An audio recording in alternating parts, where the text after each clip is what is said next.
The dreaded dark clouds slowly turn into heavy downpour, and everyone in the village seeks shelter. Well, everyone but one man, Murang. In the face of the thunderstorm, the little orphan is rock climbing, but not without a good reason. He seeks to retrieve a dragon egg just at the edge of the cliff. Murang has been through a lot as an orphan in the village. He has always wished to be a dragon rider, but everyone ridiculed his ambition. If he can just stretch a little more, things will surely get better from here on. And so, he bravely ignored the sound of thunder, latched onto a tree branch hanging from the cliff, and finally, he gets his fingers on the egg. A little while later, Murang is back in the village and meets what is now a regular day for him. Some of the villagers come together to beat him up for riding the village dragon. The audacity of an orphan to ride the village dragon. Murang is badly beaten but still stubborn. He argues that the dragon rider is chosen by skills, whether the person is an orphan or not. Well, these boys don't look like they care about his opinion. One of them tells Murang that the dragon he rode was reserved by his father for him to ride in the upcoming dragon rider examination. Even though Murang is a candidate for the examination, they aren't planning to let him take it. The bullies keep landing punches at Murang till he almost passes out. Just as they are about to finish him off, they sight a red dragon in the sky. It's Kairon on his way to save Murang. What a party spoiler, always ruining their fun. Kairon manages to chase the bullies away with his dragon, and then he comes down to help the weakened Murang up. Unlike how you would expect it to go, Murang hastily thanks Kairon, and then he brushes him aside, saying he didn't need his help. Well, it didn't look that way a few minutes ago. Kairon isn't put off by Murang's response. He insists that it's okay and Murang shouldn't worry about him getting hurt. Surprise, surprise, Murang doesn't care about that at all. Kairon advises Murang to forget about his dream of being a dragon rider. It would just get him into more trouble. Nobody cares about the orphan and he would never be allowed to take the exam. He advises Murang to join the Thieves Guild with him, as the village would never lend him a dragon. Murang sharply replies that he doesn't need a dragon and then walks away. What does that even mean? The young orphan walks away from the village and into the forest. After walking quite a distance and watching to make sure he wasn't followed, he calls out, "Chanbi!" The shadow cast from above is first seen, and then Chanbi majestically flies down to meet its rider. The dragon egg is hatched and is now a black, beautiful dragon. The orphan that rides a dragon. Murang takes his dragon on a flight test for the first time.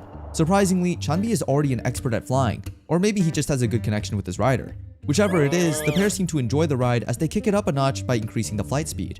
Murang is so engrossed in the ride that he doesn't notice the one person who follows him at a distance, Kairon. Kairon hides behind the bushes so he can see Murang without being spotted. He thinks back to what Murang said about not needing a dragon. So this is what the orphan meant? Murang is really good at riding the dragon, so good that it pisses Kairon off. The dragon is not trained or fully grown. How is Murang riding so well? It's almost like the orphan was born to ride the dragon. Kairon thinks about what would happen if Murang is allowed to take the rider's exam. He would make everyone else look average. Kairon resolves to do everything possible to stop Murang from taking the exam. Looks like Kairon isn't a real friend after all. Meanwhile, Murang has had enough of the breeze, sending his hair and clothes backwards. As Chanbi also looks tired, the pair head back down. He takes Chanbi back to the hiding place and instructs him not to come out unless he calls. Chanbi really enjoys Murang's company, and he tries to make him stay a little longer. Murang wants to stay, but it's sundown and he needs to leave. Murang rushes back to the village and meets Kairon on the way. Kairon pretends to not know anything about the dragon and brings up joining the Thieves Guild once again. He is more convincing this time, but as expected, Murang isn't even slightly interested. This one is a stubborn lad. Kairon even tells him that in the Thieves Guild, one could rise through the ranks if one had proper skills. Murang can't bear it any longer, and he blurts out that Kairon just wants him as his underling. Smart kid. Murang knows that following Kairon's path would be an easier path to walk, but he's never had it easy in life anyways. He's prepared to give it his all to be a dragon rider. Later that night, Mr. Gerald and his companions, the officials in charge of dragon riding, are spending leisure time in the forest when they receive an unexpected visitor. Gerald tries to dismiss him as he concludes it has nothing to do with the upcoming exam. He only gets interested when Kairon tells them that someone stole a dragon egg. So this is his plan B to stop Murang, huh? Rewind to a few days ago, and the officials are gathering dragon eggs in the forest, with Murang with them. They gather red and yellow color eggs and decide to head back to the village. Gerald looks back and notices Murang fixed to a spot. The orphan boy is looking at something. When asked, Murang instantly points them to an egg that is hanging from a cliff. Gerald observes the egg from afar, but he doesn't go down because it looks broken, abandoned, and isn't shiny. He concludes that the egg must be dead, and there's no need to risk their lives by climbing down the cliff. After all, a storm is coming, and it looks like a heavy one. So, the officials head back to the village, but one of them is of mind to return for the egg. He returns a little while later when the dark clouds start to pour. With his rope in his hand and bravery in his heart, he begins to climb down the cliff. Back to the present, Murang spends so much time with Chanbi that he almost forgets he's supposed to meet up with Gerald and his companions that evening. As he runs to meet them, he hopes his punishment would be just a few beatings and nothing more. The atmosphere is tense. The officials quietly stare at Murang until he gets scared. He asks what the problem is, and Gerald wastes no time beating around the bush. "I heard you stole a dragon egg. Is it true?" Murang is shocked by the question. He did not expect anyone to know about Chanbi so soon. Well, the cat is already out of the bag, and we shouldn't cry over spilt milk. He insists to Gerald that he didn't steal a dragon egg, but he got Chanbi by himself. It doesn't matter to Gerald whether it was stolen or not. He reminds Mudang that dragons are the common property of the entire village, so Chanbi must be given to the village. So now everyone recognizes the orphan as a citizen of the village? Mudang yells out in disagreement. The rules should not apply to him because he was always treated like an outcast in the village. He bluntly says he doesn't plan on giving Chanbi to anyone. The officials are done negotiating and are now vexed by Mudang's insistence to keep the dragon. Why should the weak even hold the treasure in the village? This kid needs to learn his place. Mudang takes a few steps backwards. He has to get to Chanbi before anyone else does. Before he can turn, he feels a cold hand on his shoulder. It's Kaidon. It just had to be. Do you regret it now? Kaidon asks. Then Kaidon passes Mudang out cold with a heavy sucker punch. Even though everything around him is blurry, Mudang faintly hears the officials as they discuss using him to bait the dragon. Run away, Chanbi! Among the officials, there are still some who disagree with how the young orphan is treated. One of them, Chuck, especially insists. Yes, Mudang wasn't born in the village, but living here for so long should make him a part of them, shouldn't it? Gerald quickly blows away his opinion, saying the ungrateful orphan betrayed their hospitality and must face whatever comes. Chuck never had the stomach for things like these. He's too weak. Meanwhile, Kaidon is deep in the forest with Mudang, who's bound on his hands and feet by ropes. He wonders why Mudang acted so cocky, especially for someone with nobody on his side. He didn't expect things to turn out this way. This is too good to be true. Oh well, it's time to lure the baby dragon outside. He yells out Chanbi and the dragon hears. As a countermeasure, Mudang yells out and instructs Chanbi to stay back. It looks like it's working because Chanbi doesn't show up for a while. Mudang is such an annoying brat. Kaidon kicks the orphan right in the mouth so that he's unable to yell out anymore. Even though he's bleeding on the ground, Mudang still tells Kaidon that he's in trouble. What is this kid talking about? A distracted Kaidon doesn't notice Chanbi dropping in just in time, and he doesn't notice the dragon chopping off his left arm in time to dodge the attack. His left arm is gone, and Kaidon is barely alright. The dragon walks to his owner as if to say, "I'm glad you're safe." Well, good moments don't last long, and this is a perfect example. A net drops from above and holds Chanbi down. It's the officials. Mudang tries to save Chanbi, but it's too late. He's still tied up, the net is too strong, and the officials outnumber them. Mudang encourages Chanbi to fight with him, but the dragon closes its eyes in a defeated mood. Typical wild dragon behavior, according to Gerald. Give it up, kid. Kaidon is taken back to the village and treated. He might have lost his arm, but his agenda remains in full swing. He repeatedly swears to make Mudang suffer 10 times as much as he has. That's a bit of a stretch for a guy with one arm. Meanwhile, the officials are flight testing Chanbi outside. The dragon refuses to move. It's odd because even young dragons should be able to fly a little bit. Was everything they did useless then? Gerald demands an explanation from Kaidon. Is this really the great dragon he made them fantasize about? Someone yells out from the far corner saying that Chanbi is shy and wouldn't fly when others are around. It's Mudang, beaten and bruised, but apparently still full of talk. A dragon cannot fly when others are around, of what use is it then? A frustrated Gerald orders that the dragon should be put in a cage in the meantime. A sale wouldn't fetch them enough money. Meanwhile, someone needs to watch the kid and make sure he doesn't escape. Everyone but Kaidon leaves as he has a score to settle with Mudang. During their trash talk, Mudang learns that the officials plan to sell him off to slavery soon. Kaidon tells him to smile while he still can, because the silly grin would soon be wiped off his face. Wait, slave? That's definitely not the punishment he expected. It has to be a bluff. According to the village laws, people are thrown out of the village but never sold off as slaves. That is true, but Kaidon says they are willing to make a goodwill exception for Mudang, so he doesn't get killed by monsters in exile. Of course, the suggestion was made by Kaidon. Kaidon, you sneaky devil. Kaidon, who is now enjoying the visible mental torture of Mudang, discloses his full plan. Mudang would hopefully get sold to a dragon farm, which is an irony as he would get to see but not ride dragons. Hopefully, Mudang would get a nice owner and settle in well, maybe even make some friends along the way. Once he is happy again, Kaidon plans to swoop in and then destroy everything Mudang cherishes. Okay, now that's just plain wicked. He leaves Mudang with the satisfaction that he's mentally tortured him. At that moment, two people, a woman and a young boy, ride into the village on a blue dragon. They have an aura of confidence as they step into the village so close to the dragon rider's exam. Gerald welcomes the lady and young boy. He introduces himself as the town's representative. The lady is from the Riders Association, sent to oversee and score the rider's exam. She introduces herself as Gaia, otherwise known as the Metal Wing. Her companion is her nephew, Nell. Gerald offers to show them to their lodge, but she requests to see the dragon's resting area first. She also wants to give the exam test course a run. One can only expect that from the Metal Wing, I guess. A rider must care for his dragon. That's why she's setting an example for the students by checking out the resting area. Also, Chundung, her majestic dragon, is very picky about his space. They get to the resting area, which, like the village itself, is very small. Gerald apologizes for such a small facility, knowing that they expected more. But they are less concerned by the size of the facility. Nell is fascinated by the red Koranu dragon he sees there.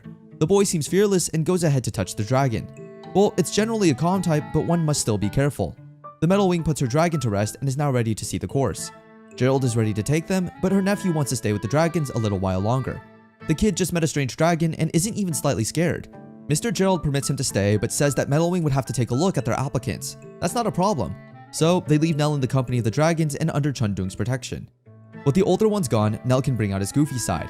He asks Chundung to wake the red Korenu up as he wants to play with him. Let the sleeping dragons lie, kid. Much to Nell's frustration, Chundung ignores him. He's surprised and offended, but all those feelings turn into curiosity when he hears a scream from around the area. Chundung immediately protects the kid by carrying him, but he asks the dragon to put him down. The scream doesn't sound like something dangerous. Curious, Nell tiptoes to the other side of the building, the place where the scream came from. He sees a boy tied to a pillar, looking all battered and bruised. His first instinct is to approach the boy to make sure he's okay, and he doesn't have anything to fear since Chundung is behind him. The tied up young boy suddenly opens his eye and asks Nell to untie him. Nell looks on the stranger in ropes. Why should he release him? He could be a dangerous person anyway. Then again, the stranger looks so young and in pain. What's the worst that could happen? He reaches for the ropes and unties them.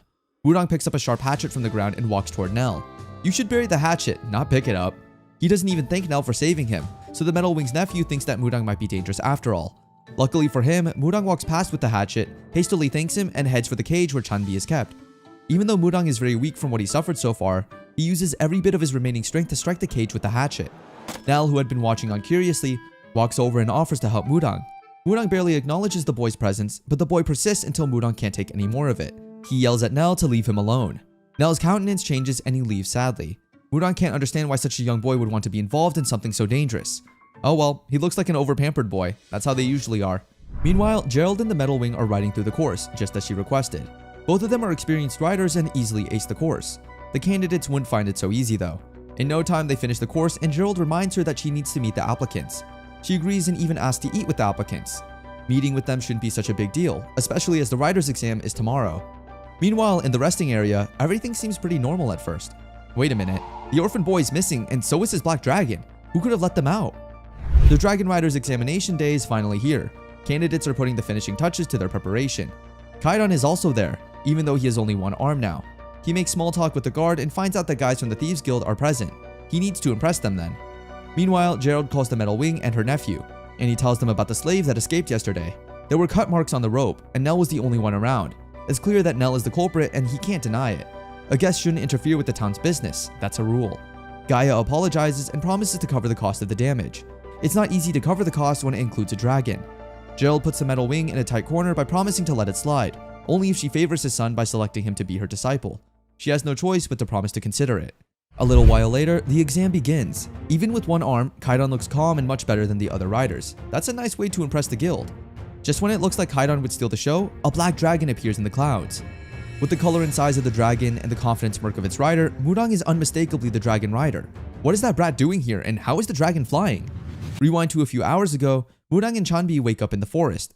It's the morning of the exam and he plans to escape while everyone pays attention. The plan is to escape and go deep into hiding, away from everyone forever. He starts to walk away, but he doesn't move far. Chanbi calls his attention and starts moving back towards the town. What are you doing, Chanbi? The dragon gives him a saddle and the message is clear. They must return to the town and participate in the exam. Back to the present, everyone is surprised to see the orphan and the dragon participating in the exam. As for Wudong, he has a clear priority in the exam. Kaidan! He yells out to the rider and flies toward him. Come here and let me end you, Kaidan says. The rider's exam just got a whole lot more interesting. Soon enough, after dodging a couple tail wipes from the gorgeous red dragon Kaidan rode, the two riders get into a dogfight which mostly ends up in the riders getting hurt or dying, and even the dragons most of the time. Meanwhile, in the audience stood Kaidan's father with the official as they spotted Wudong, the slave who stole his dragon. He reminds the official that she promised to take responsibility and that he should be arrested. The official decides to wait till the exams are completed. Also, no harm or death had occurred yet, so waiting for the end of the exams and its result looked like the best option she had. If she stops the exam while it is ongoing, it would be a disgrace to riders, her in particular. The rest of the crowd feels Kaidan is slipping up, enough to be on par with the rookie, but soon enough, they start to realize that Wudong is good at riding Chanbi. After head-on attacks and tail wipes, Wudong can land a critical hit using Chanbi on Kaidan's red dragon. This causes the dragon to flip and fall downwards from the sky towards the fog. As Kaidan fell into the fog, it was visible to the audience and Wudong himself that this dogfight would end in Kaidan's loss. Things weren't as Wudong thought, as Kaidan was ready to shoot at him, even though his dragon would be hurt in the process, just in the bid to not lose to a rookie. Fueled by anger and ego, Kaidan sends the blast off, hurting his dragon and shocking Chunbi, even though it managed to not get hurt. I guess Mudang's upside was Chunbi didn't get hurt. Kaidan with an injured dragon falls into the fog, out of sight of the riders and audience. And as for Mudang, well, after this dogfight had favored him and ended, he set out to continue creating an ever-increasing gap between Chunbi and the other dragons.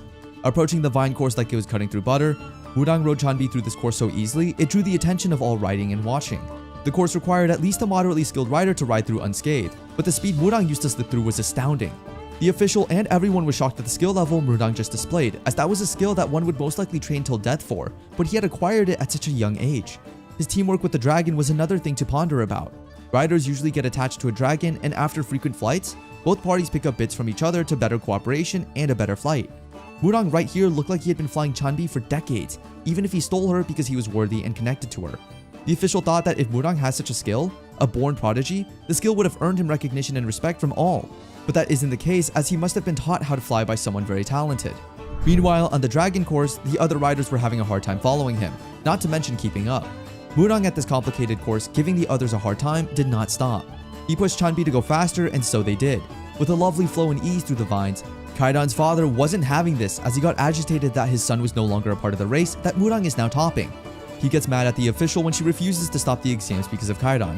He gets his weapons ready, telling her not to interfere as they were going to handle matters themselves. Mudang realizes that in this race, he had outmatched everyone as the gap was so wide. There weren't any tails or signs of the others behind him and Chunbi. He appreciates and praises Chunbi for how awesome of a dragon it was, and for surpassing its limits while facing fear. A real deep connection they have there for a rider and dragon. Meanwhile, Kaidan's father is ready to capture Mudang, weapons all prepared, and the official is influenced to join them. That is, if they reach him first. An unexpected re-entry and happening occurs when Kaidan rises with his red dragon into the sky and tails Mudang, affirming that he would definitely kill him. Kaidan pushes his wounded dragon to go faster and more, till they catch up to Chunbi and Mudang. After catching up, Kaidan dragon attacks Chunbi from beneath, hurting it in the process. This triggers Mudang to take an action he thought would be necessary to end all these dogfights and protect Chunbi from getting hurt anymore. He takes Chunbi to fly upwards till it reaches its peak, which Kaidan followed as he couldn't even see it as bait, as he seemed to be blinded by rage. And from the peak, Mudang asked Chunbi to close its wings, doing an accelerated fall towards the ground. Kaidan also copied this movement as he wanted to get to Mudang so badly. All the riders seeing this pondered on how crazy they both were while anticipating what would happen next from this. The next unexpected thing happened fast as out of the mouth of one dragon came lightning. Can't tell if it was the blinding effect or it hit the dragons, but it caused something disastrous to happen as Mudang never calculated lightning in his plan, and so it went south. The two riders and their dragons both tried to escape the lightning effects, but it proved futile and they both fell to the ground. Kaidan's father heads down to capture Mudang and thanks Gaia, the official, for her help with the lightning. He proceeds to capture Mudang with his men and the dragon Mudang stole. Gaia had other ideas, as after seeing the skill and way he rode Chunbi so well, she wants to take him in. Kaidan's father, and like father like son, doesn't agree to this as he was looking forward to punishing the slave who stole one of the dragons. She decides to take Mudang and nothing was going to stop her. Kaidan's father asks if she intends to interfere with their capture, saying that they had laws that would be broken if she did. He proceeds to question her authority to interfere with their arrest and capture of Mudang. Those underneath them in the audience watching know it's about to go down, as Gaia had the ability to burn down the whole area and wipe it out clean if provoked. They take the confrontation as their cue to leave the area, one saying Kaidan's father and his men had guts. She's known for her strength and capable danger, which earned her her popular nickname, Gaia the Blue Witch. Gaia further accuses them of locking their dragons in cages, which was against the law since they brought up laws and jurisdiction. The wood these cages were made from is lethal to dragons, causing pain and damage to dragons if they try to leave. Locking them up was a crime, but locking them in lethal cages was an unforgivable action for dragon riders. Also, Chunbi riding solely with Mudang alone and so well was questionable. They argue saying the dragon wasn't trained and that's why a master hasn't been chosen for it. A smooth-going conversation goes sideways when Kaidan's father decides to threaten her, saying he thought they could resolve this argument with civilized conversation, but he was going to resort to force. This made Gaia tick, and as someone who had the ability to burn down the entire plot, she decides to do just that. Still on her lightning-breathing dragon, she lights up the whole place, pun intended, and heads to confront Mudang. Gaia smiles at him, asking what his name is, to which Mudang answered with his name. He quickly catches on, seeing she's a metal wing when she introduces herself as a dragon rider. What he didn't understand was why she attacked him, and so he asked. Gaia explains that she did so to slow them down, but she admits she did attack them, so she apologizes with a caring smile on her face. Not used to this genuine care and will to help, even though it doesn't appear so genuine, Mudang is very suspicious and asks why she is helping him, and what she wants from him. She replies by saying she wants to tell him all his options, at least the ones he had currently. The first was Mudang going with her, the second was dropping him off at a nearby village, the next was going wherever he wants without her help, and the last is he just stays there. The last two options aren't feasible given his injury on his leg. Still suspicious, he asks why she's helping him, and her reply was the most inspiring ever. Gaia answers by saying that she can and she wants to. She adds that there are different categories of people in the world, and Mudang asks what category she falls into. She answers that she belongs to the ones who would do anything they want. With this, a glint appears in Mudang's eyes and she convinces him. He agrees to go with her, and while on the journey, she forgot to bring her nephew Nell, who Mudang had met earlier. They head for the horizon, with hopes of a better place. Meanwhile, new knight cadets are drilled in a nearby kingdom, Eden, by the king, Kum Konjak. The knight in charge whips them into shape as he thinks they are not worthy enough for the king himself to watch their performance. At the same time, already made knights, Alec and Tessram, head to see the king, and they arrive while he was in the middle of a conversation, and late as well, but with brimming anticipation. They both make their presence known by greeting his majesty. The king was having a conversation with another knight, Catch, who was giving his report on the individual they were pursuing, saying his location and the estimate of where the individual would be. Tessram and Alec interrupt with their greeting, and the king welcomes his trusted knights regardless. The king asks about Hoyun, who's patrolling the area and is apparently a wild person. The king comments on her personality and leaves her in charge of the pursuit. Next, the king orders them to sweep the enemy, and he orders Catch to get ready for battle. The duo, Alec and Tessram, ask if he wants to be present, which the king agrees, saying it's important he watches the whole action with his eyes. The duo also ask if they could participate more in the pursuit, and the king agrees, giving the duo the duty of cleanup. They then leave the king's presence to prepare, one level-headed and one super excited that the king would be present. Tessram is not as excited because he thinks about the duty they were just assigned as just mere cleanup and the prospects of Hojin being better and surpassing them. Alec tries to reassure Tessram, saying she was an impatient person and the chances of messing the mission up are high due to how carefree said person was. Tessram still presses on, saying she had the ability to and is favored by the king, Kum Konjak. Alec then proceeds to make a poetic statement about living a meaningless life, which Tessram teases him for, being a poet and a firstborn.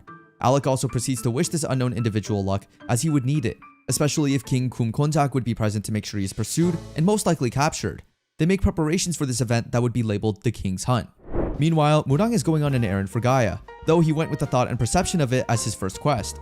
Naturally, as anyone who had been struggling to become a rider and now has the opportunity to go on quest with the dragon would, well, that's not a realistic situation, but he did this errand with so much excitement and glee.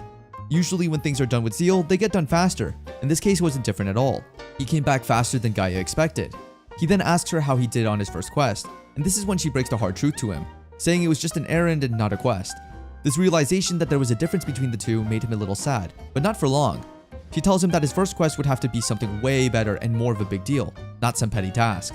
Mudang, interested to know how he gets his first quest, asks her who would give him that, to which she replied saying the quest would most likely come from the Writers Association. Gaia also added that she would look into it on her way, which surprises Mudang as he asks if she finally accepted the date that the president of the Writers Association had asked her to grace. She says she is not, wearing a highly disinterested look on her face. Mudang remarks that she would make him feel lonely because she basically stood him up and doesn't think much about it. She leaves the cave, telling and cautioning Mudang to not cause any trouble. Knowing fully well that he would, she said he could cause a little trouble but nothing too major, and left the cave on her blue dragon. Mudang, with free time on his hands, decides to take Chanbi for a swim in the nearby river, and there they both have fun together, splashing water at each other and spending a good time. I might add that the whole fun of the swim was inspired by Chanbi, who flipped over, causing Mudang to fall into the river. This playful scenario comes to an abrupt end when Mudang and Chanbi sense a beast nearby. Suddenly, in the sky, they see a dragon and its unconscious rider caught in a trap and gliding frantically. This gigantic monstrosity continues its pursuit of Chanbi and Mudang while they focus on rescuing the cloaked rider. It pursues them with so much ferocity that Chanbi narrowly escapes being swallowed by the monster behind them. They successfully rescue the cloaked man and head away from the beast with high bloodlust and intent to eat them up. The strangest thing happens again as another rider gets entrapped in one of the nets Mudang has put out. This time, there are two riders, and the confused and scared dragon they were on was heading down for the river, looking for a means to escape its current bondage. Soon enough, the dragon plummets into the water and sinks little by little. With the gigantic beast on their trail, they decide to go into the river, after the dragon, and save the riders at least. They dive in to help these riders, and they get to see a woman and another cloaked rider. Mudang proceeds to save the cloaked dragon rider, and suddenly, the woman grabs his collar, beckoning that he should have saved the cloaked rider first, which he listens to. Mudang then grabs the woman's hand in a bid to save her, but it seems she didn't want to be saved and had a different idea. After Mudang's hand had been sitting on her arm for a while, she pulls out a dagger and stabs him. This causes him to release her arm and leaves him confused. She then signals he goes up without her and saves just the cloaked rider. I guess he's an important enough person for a human to risk their life for. She beckons on Mudang to head to the top, where they would have saved the cloaked one from death by drowning. Chanbi begins swimming upward, and after a somewhat lengthy swim, they get to the surface to see the worst case scenario waiting. They appear just in the eyesight and face of the gigantic beast that is after Chanbi. They run from the beast with the now rescued or cloaked white-haired man, The ferocity the beast uses to pursue them doesn't change as it keeps the pace and distance smaller every moment.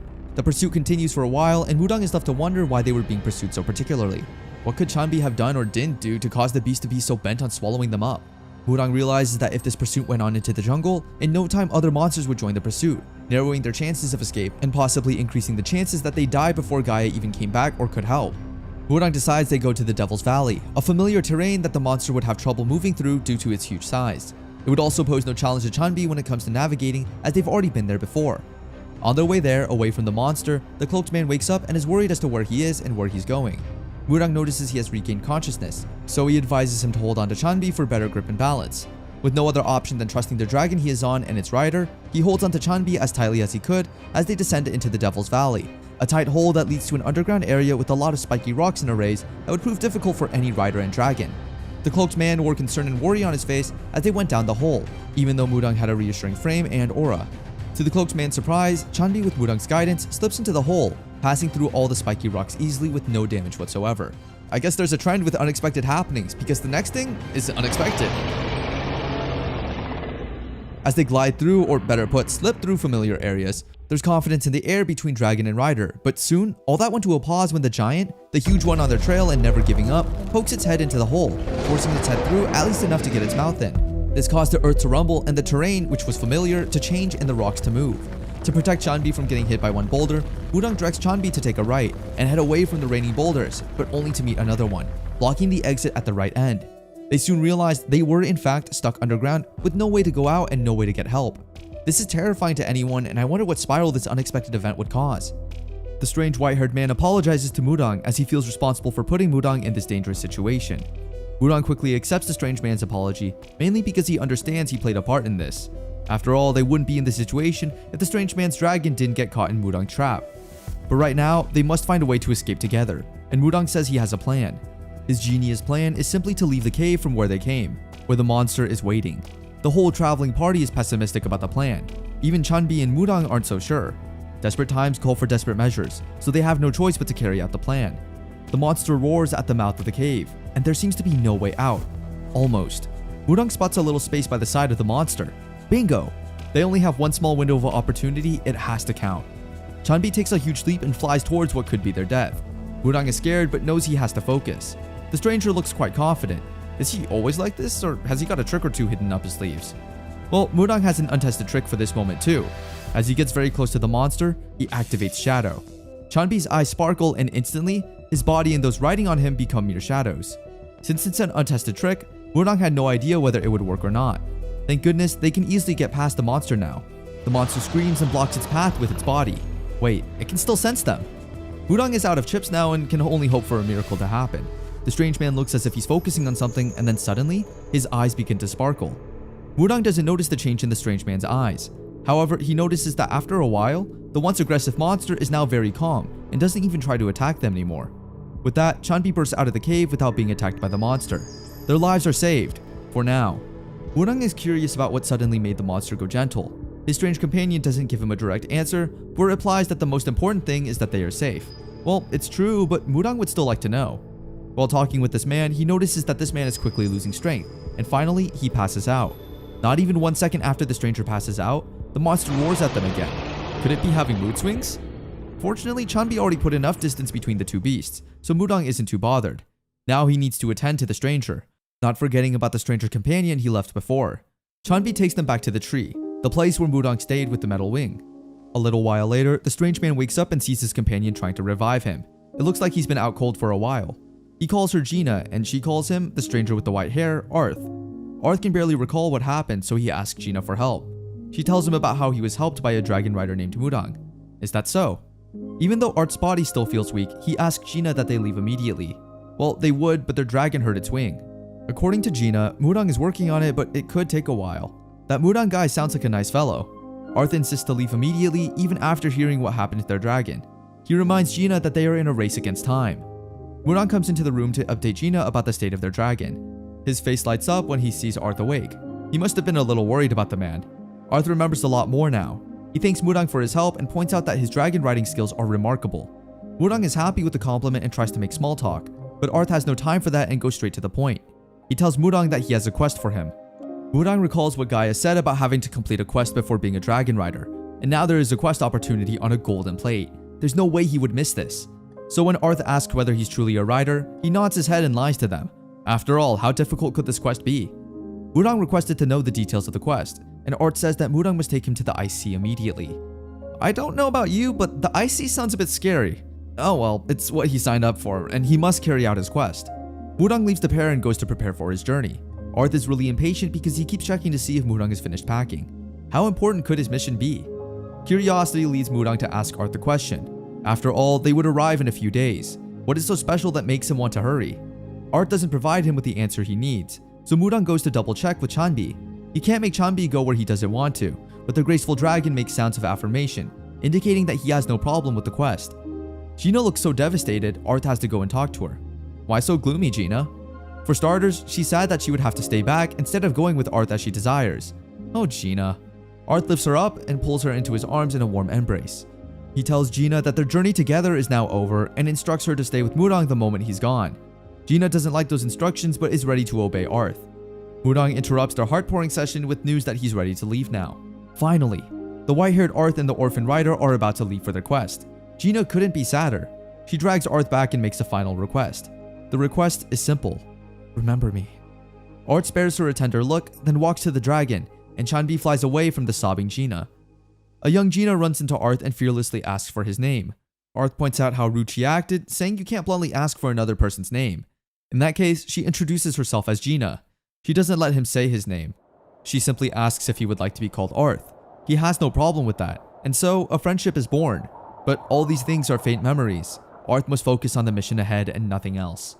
Speaking of the mission ahead, the young dragon rider wants to make small talk again. This time, he asks if Arth is from the lands beyond the forest.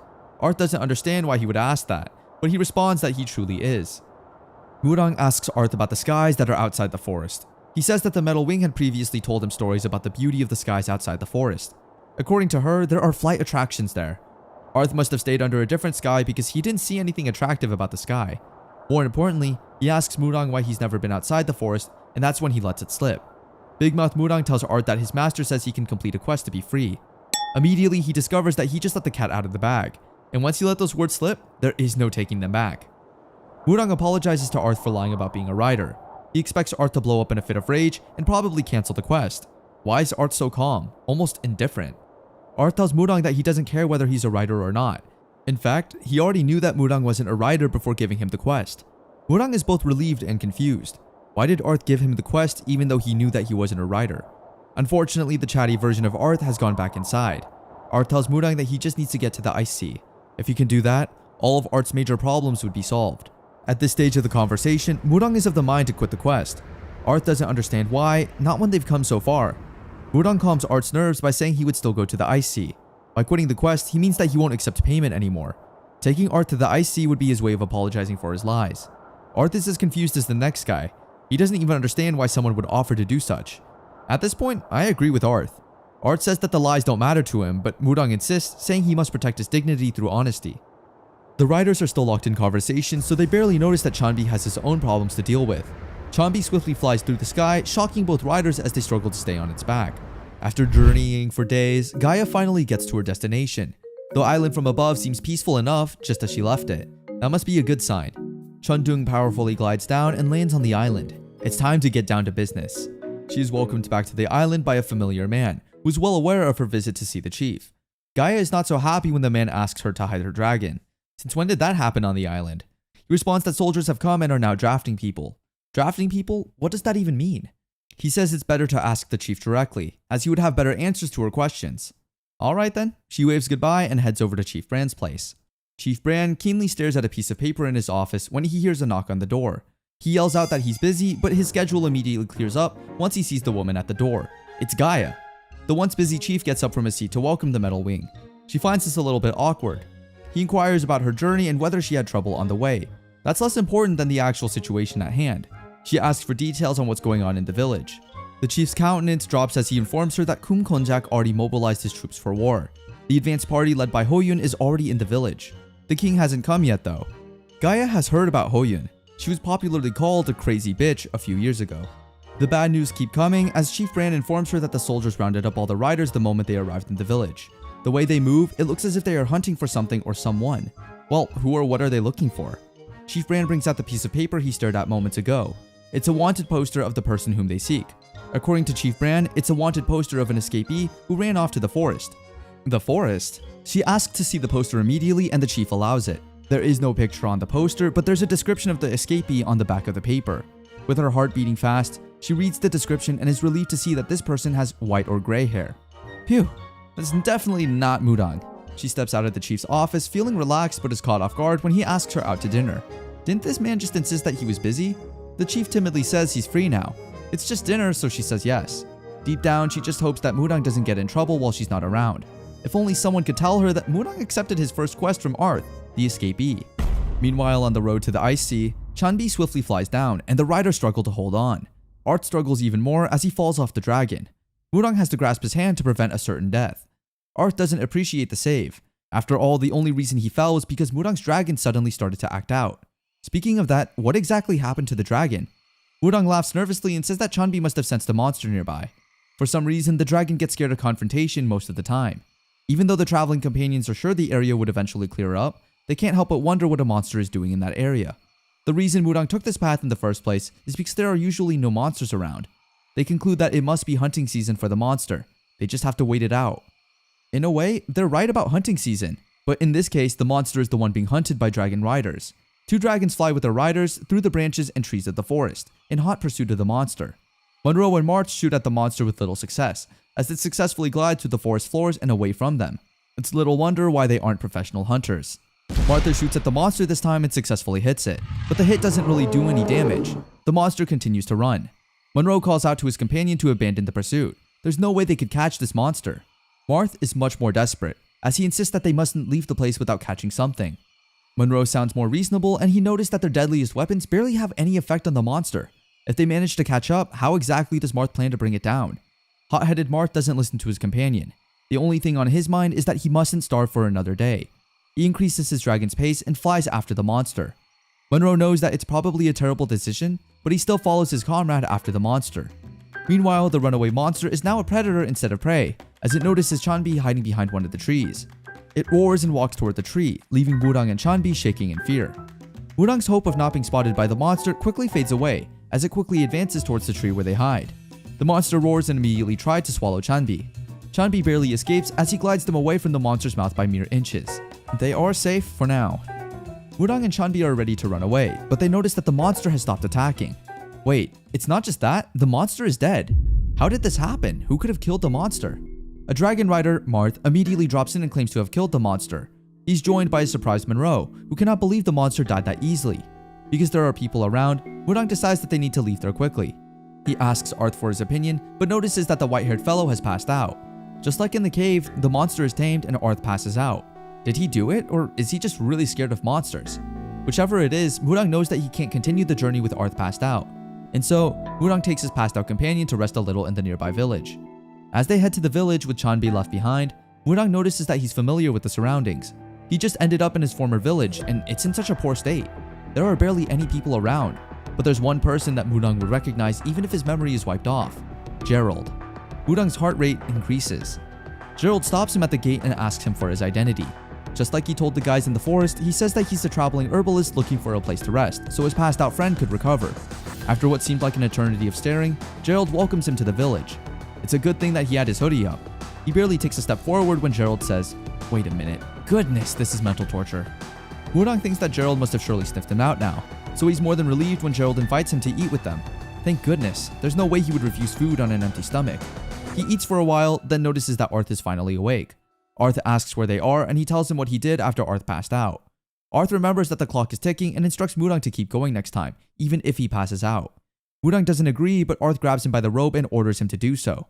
After all, it's a part of the quest. He doesn't even notice that he made a grave mistake. He just called Mudang by his name in the village. Gerald, together with his son Jack and some other villagers, are all present as Arth calls out Mudang's name.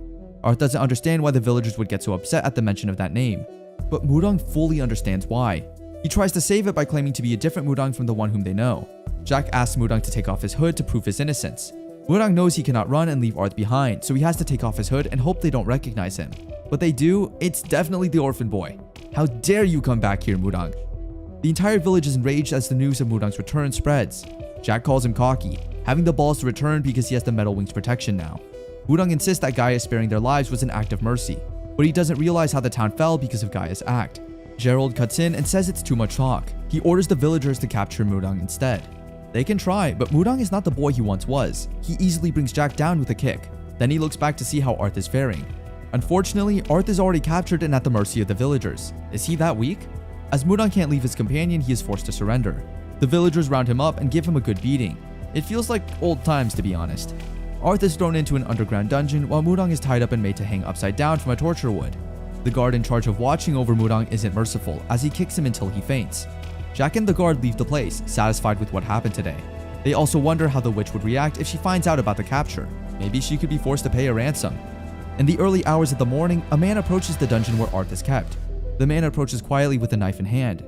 He looks straight at Arth, and for a moment, the white-haired fellow is stunned. Maybe he has finally met his Waterloo. Arth is relieved when the stranger cuts the dungeon doors and extends his hand to him. That could have gone really badly. He walks outside and checks for Mudang. Mudang is still out cold, but is no longer hung upside down. Arth takes as a confirmation that they're both being rescued. This leads him to ask the strange man why he just rescued them. The rescuer is Chuck, the man who wasn't comfortable with Mudang's treatment some time ago. Chuck tells Arth that he's only doing what he should have done a long time ago. Mudang never did anything wrong. It was the village that treated him cruelly. As he couldn't help Mudang then, he's taking a huge risk by helping now. Arth doesn't understand this logic and says it's a waste of time. Even with what Chuck just did, he won't stop what is coming. He advises Chuck to leave the village and run away. At first, Chuck thinks it's because he might get punished for their escape. But with every passing moment, it becomes clear that Arth has something else in mind. As Arth drags Mudang away from the village, Chuck makes a last request to the white-haired man. Mudang wakes up a little while later and is surprised to find himself on Chanbi's back. He looks back and sees Arth in control of the dragon. He needs to know what happened, as he's been out cold for a while. Arth then tells him about Chuck's rescue mission. Mudang remembers that Chuck always treated him differently than others. Hopefully, Chuck doesn't suffer the consequences of helping them escape. Arth tells Mudang that in the end, Chuck is no different from the other barbaric men in the town, so Mudang must stop worrying about him. Mudang gets worried when Arth mutters that the village people had it coming. Wait, they had what coming? Arth is blunt this time, as he tells Mudang that the town doesn't exist anymore. Wait, what? Mudang is left unsettled by the news he just received. What does Arth mean by the village doesn't exist anymore? For a group of people that never cared about him, Mudang surely cares a little too much about them. He demands to know what exactly happened to them, but Arth calmly points out that Mudang is concerned about trivial things. Mudang pressures Arth for a while until he's forced to spill. Arth tells him that a monster came and attacked the entire town. According to Arth, the attack was so fierce that nobody had the opportunity to chase them, which is probably why they escaped without difficulty. With a smirk on his face, Arth says there are most likely 0 survivors from the monster attack. Mudang is so devastated by the news, then he notices that Arth looks happy. Arth doesn't even deny it. Why shouldn't he be glad when the people who threatened their lives are now dead? Arth wonders why Mudang is even concerned. His enemies just fell and he looks devastated. Mudang lets out a few drops of tears in his eyes, and then he insists that the villagers weren't his enemies, no matter how wrong they treated him. His master, Gaia, spared their lives for what must have been a good reason. He decides to go back to the town where there might be 1 or 2 survivors in need of help. Meanwhile, on the island where Gaia and Chundung traveled, the Metal Wing is at a weapons store. She's there to select weapons, but is finding it really difficult to pick a particular one. Everyone is running out of patience, but Gaia is taking her sweet time because this concerns sending her first disciple, Mudang, away. She finally sees one that she likes, but before she gets her hands on it, someone else snatches it from the counter. This infuriates Gaia so much that she thinks of confronting this person. What annoys her is that this woman knows Gaia picked the weapon first, but refuses to let her have it. She badly wants to confront this lady, but is stopped. Soldiers might show up if she does. After all, it's Hoyun, the famous crazy bitch. Hoyun doesn't make the situation much better as she intentionally gets on Gaia's nerves. She even goes ahead to challenge the Metal Wing to a fight. This Hoyun has got some nerve to be doing this. Hoyun leaves the weapon store with her guard. She's smart enough to notice some details about what happened there. While they were in there, she could sense that Gaia was a very powerful warrior. That's why she desperately tried to get on her nerves. And it nearly worked. She recalls Gaia being so worked up for some time, but suddenly, the Metal Wing calmed down and let her take the weapon. She could have riled her up even further, but the guard just had to interrupt by informing her that it was time to gather the troops. She was so close this time. The guard tries to pacify her by insisting that it was Gaia who backed out of the fight. Besides, personal fights are not allowed. Hoyun insists that her beef with Gaia isn't personal. The island is the witch's turf, and from her power level, that was probably her. Imagine defeating the Metal Wing on her own turf. Still, the guard insists that Hoyun mustn't go after Gaia. There is no official order to arrest her for now. Who cares about official orders? Hoyun reveals that she wants to arrest the Metal Wing because it would make her reputation go up levels higher. So it is personal then? Hoyun wants the title as sole female Metal Wing. It should be hers. It must be hers. She resolves to get that title for herself. Meanwhile, a coup is currently happening at the Thieves Guild. As expected, the one in charge of the coup is Chiron. Chiron attacks his father, the leader of the guild, and goes as far as piercing the man with his weapon. With a smirk on his face, he asks his father to understand his actions. After all, if he didn't do it, someone else would have done it sooner or later. Even though he is stabbed, Chiron's father continues to fight. I guess that's the strength of the Thieves Guild leader. Chiron expects his father to understand. After all, the Thieves Guild takes what they want and kills anyone who stands in their way. This is the only way for Chiron to take charge of the guild. His father planned to put his biological son in charge.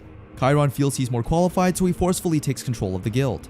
His father blurts out, asking what exactly Chiron wants. The answer is simple. Chiron only wants the sky. Chiron points to the sky, telling his father that he wants to be the ruler of the skies.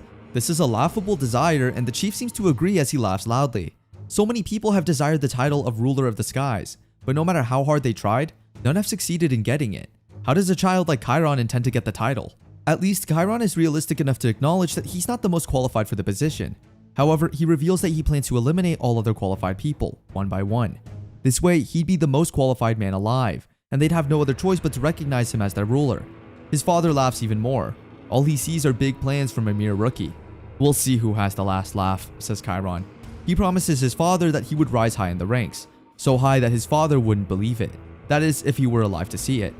Every coup needs a little help, and Chiron gets his from his older sister, Jess. Jess confirms that the other siblings are already taken care of, and it's just the both of them who are in control now. She suggests that he can now call her Nuna, a title that younger brothers call their older sisters. Chiron is uninterested in those names of endearment. He informs his sister that he's going to see Nell, the Metal Wing's nephew. Meanwhile, Murang and Arth are still undecided about whether or not to go back to the town. Arth can't understand why Murang cares so much about people who hurt him. Murang says that Gaia taught him that those in power must help others in need. The boy talks about his master so much, Arth feels that he might just be the Metal Wing's puppet. Murang laughs it off. He just likes Gaia because of how much she teaches him. She encouraged him to be whoever he wants and do whatever he wants. Arth asks whether what he wants is to help the villagers, and Murang smiles and reveals what he really wants to do. To have his name written in the sky, so that everyone on land and air would know his name. That desire sounds a bit familiar. To fulfill his desire, he must do a lot of work. But for now, the task ahead of him is helping the Forsaken Village. He also recognizes that there are dangerous enemies in his path, so he must get stronger. Murang and Arth seem to have different opinions on the meaning of being strong. Could this lead to the separation of the companions before the end of the quest? And what about Chiron, whose desires clash with Murang's? It looks like we haven't heard the last of their battles. Hoyun still seeks to defeat the Metal Wing too, and what will be the outcome of that highly anticipated battle?